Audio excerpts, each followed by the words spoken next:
Hello, hello, hello. My name is Spencer. Welcome to my channel. If you're new to this channel, this is a place where I like to share anecdotes, insights around self-actualization, self-empowerment, and building tools for confidence. And today's video, I thought I'd go with the theme of who you could be whoever you want to be. To some extent, you can be whoever you want to be, probably to a greater extent than you actually realize. And this is something that I'm coming to realize in life, and I'm still wrapping my head around it. So let's go through this concept together. And I'm going to break it down in 3 different facets. The first one being, who are you anyway? The second one being, why would you challenge your own status quo of who you are, who you perceive yourself to be? And the third one being the fun part, where you can choose an archetype and debunk them, their habits, behaviors, and ultimately their identity, or at least the identity you perceive them to have, and take it on in your own life. So first things first, who are you anyway? You know, this topic, the video that I'm making here is you can be anyone who you want to be, and that really sounds like such a happy-go-lucky self-help sentiment. Like, you can be anyone you want to be. This is your mommy speaking. You can be anyone you want to be. Yeah, woohoo. But what I'm really saying is, like, who are you anyway? Who are you anyway? The person watching this video, the person making this video is like, who is making this video right now? Who is Spencer O'Gallagher? And who are you anyway? So what I mean by that is, what about you is actually a tangible, like, let's say Jake is watching this video. Hello, Jake. And Jake's sitting there, and Jake is like standard Jake. Jake's on he's the quarterback on the football team. You know, Jake is like more or less like a straight A student. Jake knows that he's gonna make it to the NFL one day. Jake loves his mom. Jake loves his dad. Jake loves his dog, and he has a soft spot in his heart for cats. And this is like this very basic archetype I've just created of Jake. Jake watching the video. Hey, Jake, how's it going, buddy? And Jake thinks that he's Jake, and that all those things are Jake, and that his desire to play for the NFL, his like passion, his straight A's, the football, the mom, the dad, the cats, the dog. Jake thinks that that is the tangible Jake. Jake thinks that this is an anchor to reality. Jake thinks that that's him. And to some extent it is him, because that's the identity that Jake subscribes to every single day that Jake is waking up. But does Jake realize that that is not necessarily Jake? Just no disrespect to him, no disrespect to the archetype, and we could just turn it back to you and me, people watching this video, is like, do we realize that we are not necessarily this person? Rather, we are waking up and subscribing to, we are agreeing to this identity every single day. Which is why when we set out to create something new in our lives, you know, a new habit, a new routine, a new passion project, a new job, maybe losing a job, maybe a breakup, it can be a pretty earth-shattering experience. It can be a remarkably painful experience because of this connection to your identity, the identity that you wake up and agree to have every single day, and then the loss of security of like, oh my God, I don't have it anymore. Like, I lost the job. I got broken up with. You know, my dog, Jake, my dog died. Sorry, Jake. My dog died. You know, like these things that are changing, the things that that are anchors to our reality, feedback loops to our reality, things that remind us who we are, but we could lose them at any moment. And the big, who do you think you are sentiment that I would bring into this video is like, me, we're going to die. Pretty sure, like 99.99999% sure that we will die. You watching this video, me making this video, we are going to die. And before we die, if we make it another few decades, hopefully, that would be cool, so long as this planet doesn't burn down. If we make it another few decades, we will experience, you know, like, I'm gonna get like crow's feet someday. Maybe my tooth will fall out. My hair is gonna go gray. Maybe I'll get more shredded. And these are just things where it's like the identity of Spencer O'Gallagher is going to change, and accepting that it's gonna change, and then one day it's gonna be gone. It's going to be gone. So this is let's get a little more specific. So who are you anyway? Really, why I invite that question into your life is because what I feel like, let's move into the next segue, is Why incentivize yourself to even challenge the status quo of your reality? Why would you want to do that? Like, that doesn't sound fun. Of course it's not fun, because then that invites things like the breakups, the loss of the job, all this stuff that's not necessarily comfortable experiences. So why challenge the status quo of your reality anyway? I guess I invite this because once you start to explore who are you anyway, like what is actually tangible about your identity, other than the fact of like maybe how you pass in the world, like I am white, young, female, Anglophone, a little bit of French, cool. Like this is like things how I pass in the world, so how people are more or less perceiving, like I guess more or less objective reality. I suppose this is pretty objective, I guess, like flesh and bones. But other than that, all of the Spencer Gallagher, all of the you that you're saying like this is me, this is me, I'm this person. What I would really invite you to question is like how actual, like how tangible, how real is any of that? Like how real does it need to be?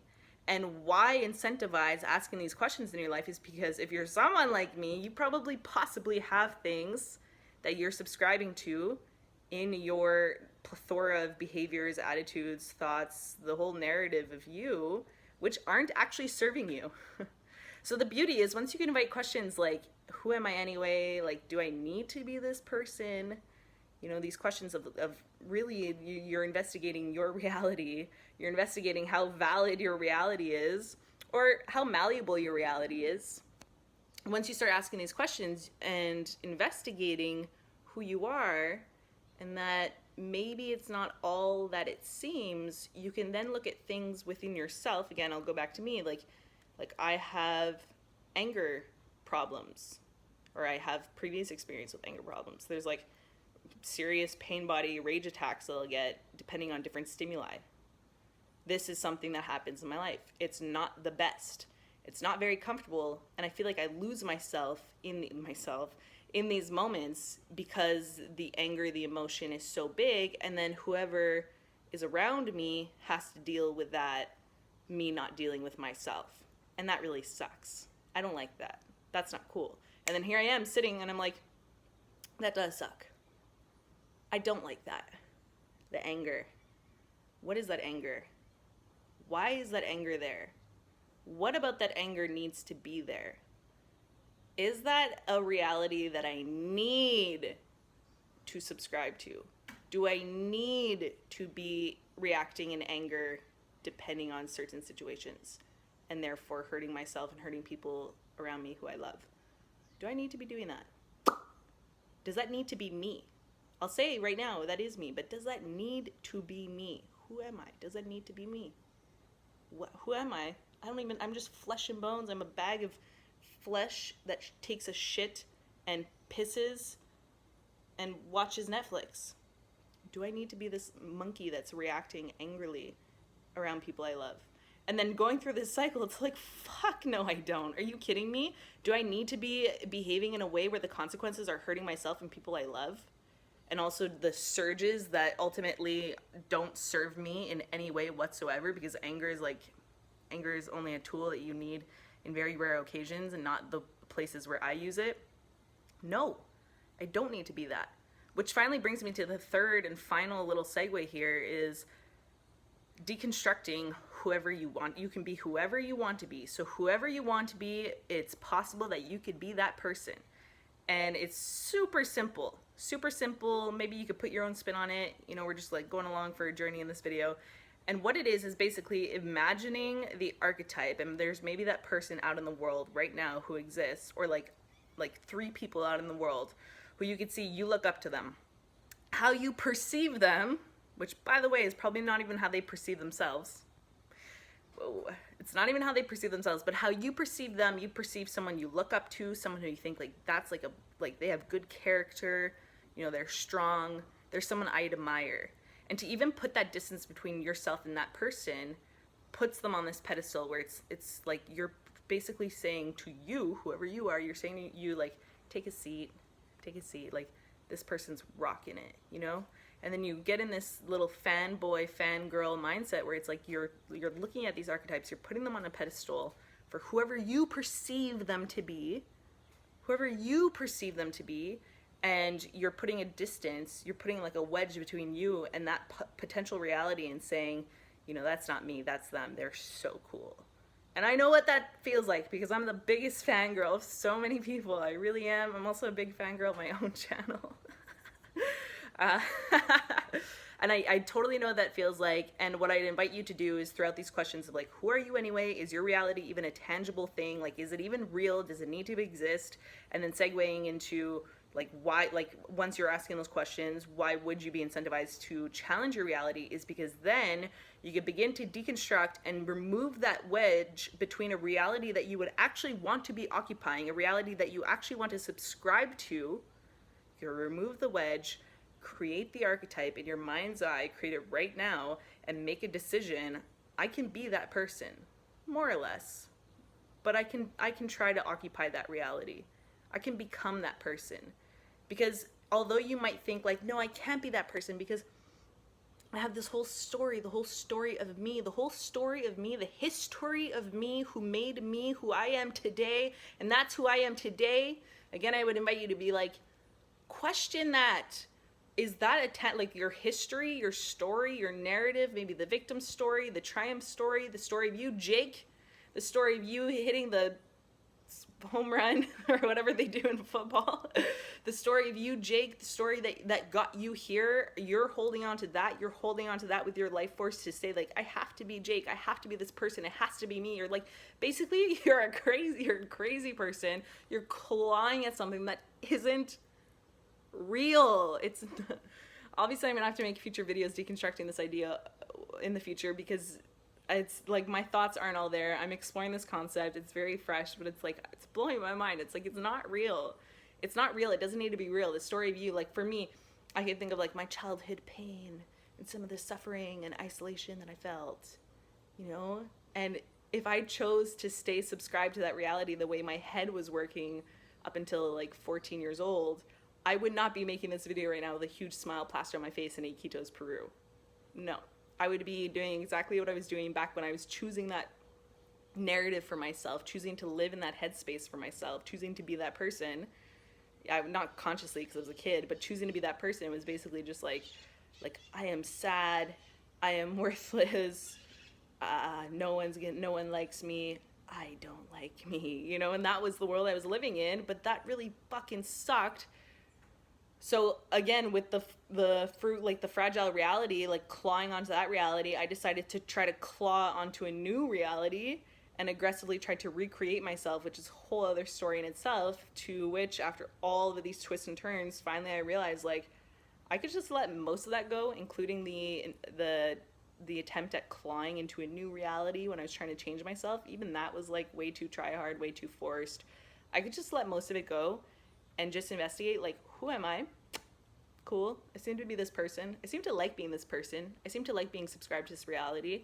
I can investigate why I like being subscribed to this reality of Spencer O'Gallagher, because like maybe things in this reality aren't serving me. I'm working on the anger stuff, you know? There's probably some other stuff to work on. That's okay. We'll get there. Cool. Let's keep investigating the reality that I'm subscribing to, Spencer O'Gallagher, you know, her wants, interests, values, her character, her principles, etc., etc. Like, yeah, that's cool. And if I want, I can then do, again, the final step, visualize the archetype of who I'd want to be, who I'd want to embody this world as, my short life as. Visualize that person, understand that if I'm using reference points of other people I look up to, that I'm just like anything I perceive in someone else is something I'm capable of perceiving in myself. Anything you're seeing in someone else, like they're doing that thing, like you're projecting a reality on someone else that you're idolizing. If you're capable of doing that, you're seeing something in them that is something that could be you. Could be you. So at which point I would invite you, we've already asked, who are you anyway? Is that reality even tangible? Pretty much like, no. Pretty much no. Doesn't need to be, at least, if you want to go through the work. You know, ask the questions, do the investigation, and finally, choose who you want to be, reverse engineer. Embody it today, start embodying it today because there's nothing stopping you. But if there are like, you know, things that take time, like maybe it's changing your body, changing your job, it's going to be more of a timeline. So start creating this, like reverse engineer the archetype who you want to be, create the action steps, execute. But start today. Start understanding today that you don't need to be subscribed to this reality, the reality of you, the reality of Jake. And I don't mean to interrupt your life, because if you're enjoying your life, I'm enjoying my life, clearly. I'm enjoying my life, then you don't need to listen to this. But it is interesting to keep in your pocket, because then when shit hits the fan, which inevitably it will, there's like a 0% chance that shit won't hit the fan at some point in your life. You can understand that, like, we can make choices and how we react and how we take responsibility for ourselves. The identity of you, of whoever you are, which I guarantee you is something that you can pretty much flush down the toilet today and start over. It's going to require work. It's not going to feel easy, nor will it feel fun at all the times, but eventually it gets fun because you realize, oh my God, the fabric of reality is, it's not all that I thought it was. There's a lot of wiggle room here. There's a lot of room to play with reality and how I occupy space in this reality. Cool, thank you for watching. If you like this video, hit the little like icon thing. If you want to hear more ramblings and rants, hit subscribe. There are all kinds of different content on this channel about self-actualization, self-empowerment, building tools for your confidence. And finally, I feel like this video will get a lot of comments, so let's hear it. If you have any comments, questions, concerns, if you aggressively disagree with me challenging reality, drop into the comments and I will read them all and I will reply to every single one. And I'll see you in the next video.